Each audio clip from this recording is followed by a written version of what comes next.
Hi, Dave Diegelman with Equity Real Estate, here to bring you the June 2023 version of our numbers in real estate for Southern Utah. So first, let's look at the number of listings. You can see it's been hovering at around 1,500, and right now it went down to 1,462.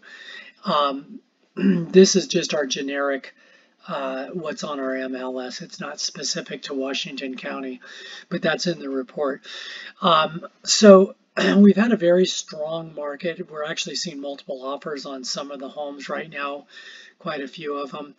What normally would happen in March and April happen in May and June because of the weather this year, I think anyway, because of the weather. Listing prices are on the incline, but ever so slightly. So we lost about 10% last year over 2022, but we're starting to gain that back. We probably gained back about 3 or 4%, and we might even end up this year at 1 or 2% in the plus area. Now, listing prices overall do not reflect that. You would have to look on what we call a comparative market analysis on a specific home, specific lot, specific neighborhood, specific size, all of that. Absorption rate, I harp about this a lot. It's how many months worth of inventory we have. So how many homes are on the market versus how many we're selling right now. We've been hovering at about 4 months since November, and we're still right there. 4 months is a very healthy marketplace for us. Last year it was crazy. It actually went under 1 month. You can see back in June rather, we were at 2.38 months.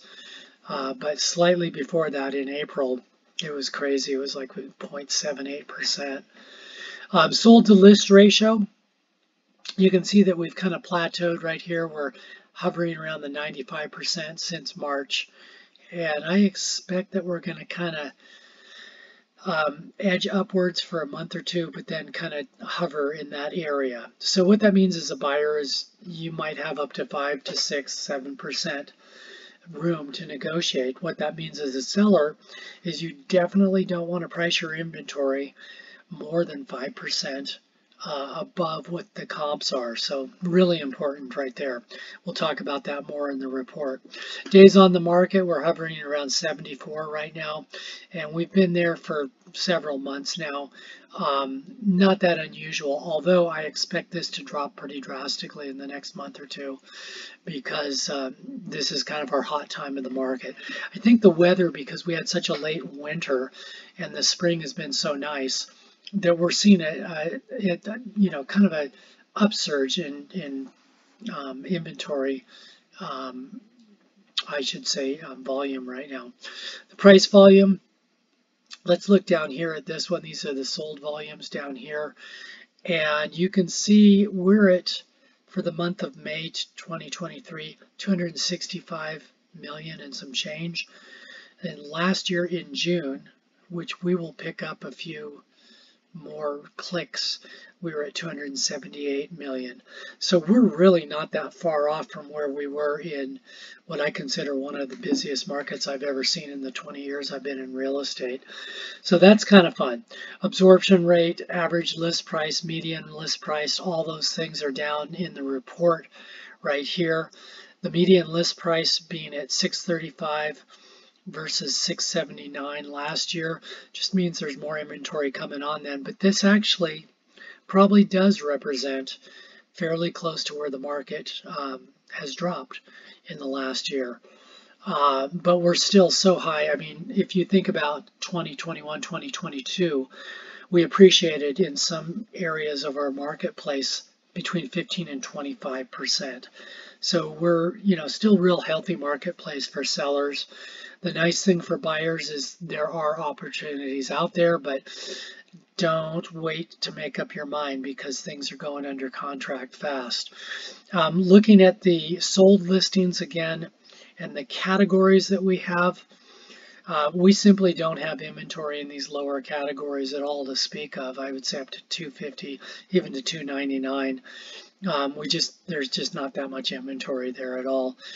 So when we go above 300, 350, 31 units, this month versus 19 last year, and that's just probably because we had more units fall into that price range.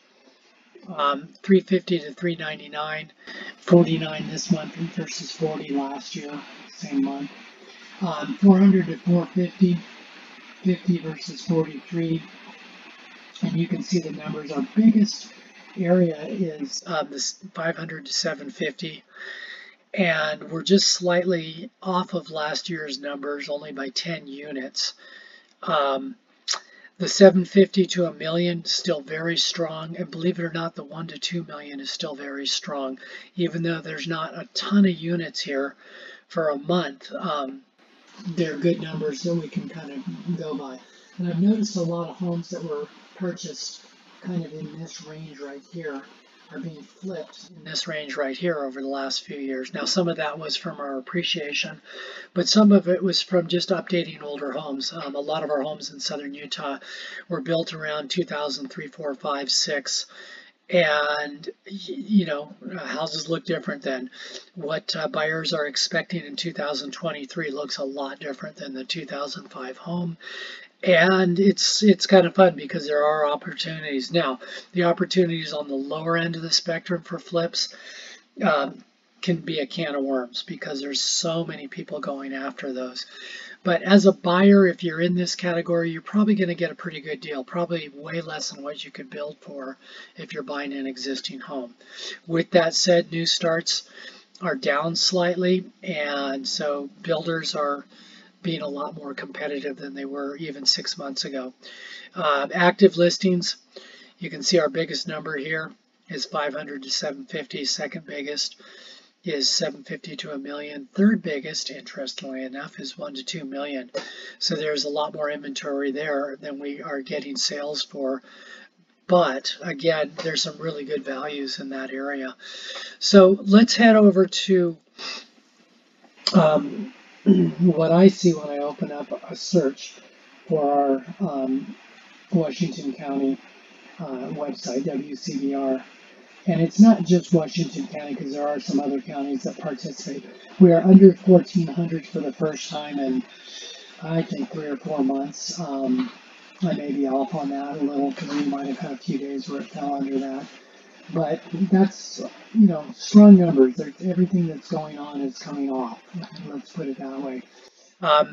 This is, I'm going to just go to, what we're going to do is go to our, not the hot sheet, but our MLS dashboard. And new listings coming on are 32. Let's go with a week. I like going with those numbers. 160 new units coming on the market. 39 of them canceled. Oftentimes cancellations come because they realize they priced it wrong, or they want a new listing showing at the beginning of the month, so that's not unusual. So out of those 160 units coming on, 134 were getting closed, and 125 went under contract. So, you know, those are pretty strong numbers.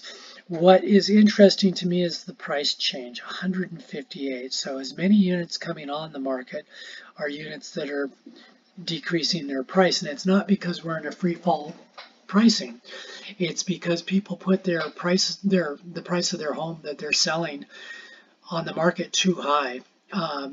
So you need a good realtor to really nail that down for you, because if you put your price too high, you're just not going to get shown as often. And of course, you're not going to get multiple offers if you don't get shown as often. So anyway, you can see contingent offers are back in the game. So contingent is when the buyer has a house. Typically, it's when the buyer has a house to sell, and they're putting in an offer based on that house selling. So let's go to one other page right here, interest rates. This is one, I'm going to show you one of the reasons you need a good mortgage broker. If you go down to, let's say you bank with, I don't know, US Bank, and you go down to that bank and you have banked with them for years and you qualify for a loan, well, they might have 5 or 7 different loan options for you, but that's all they have, and your needs might be outside of that box. So you might not get the loan you want, or might not even think it's worth doing.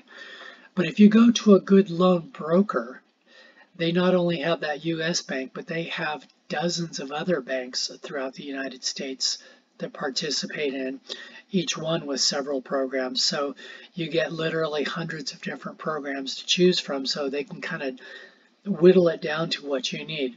But I'm going to show you some kind of interesting things. Let's say that you are on a 3% down, like a VA loan or FHA loan. 30-year fixed, this is with a credit score of 760 to 779. By the way, this comes from consumerfinance.gov. So 7.12% on a 30-year fixed. A 15-year fixed is 6.64%. So I recognize, having raised a family, how tough it is to do a 15-year loan. However, there's a fair amount of money to be saved in that area. So if we go up to 5%, this only goes up a smidge right here, and this goes up quite a bit. If we go up to 10%, goes up a little bit more, 15%, a little bit more, 20%, it actually goes down a little bit more. And so there are categories where the loan actually goes up if you put too much money down. Anyway, up to 30%, 6.88%. Anyway, it's fun to play around on this. I left the link on our photograph of this on the report, so you can play around with that. So that's basically a wrap on the numbers.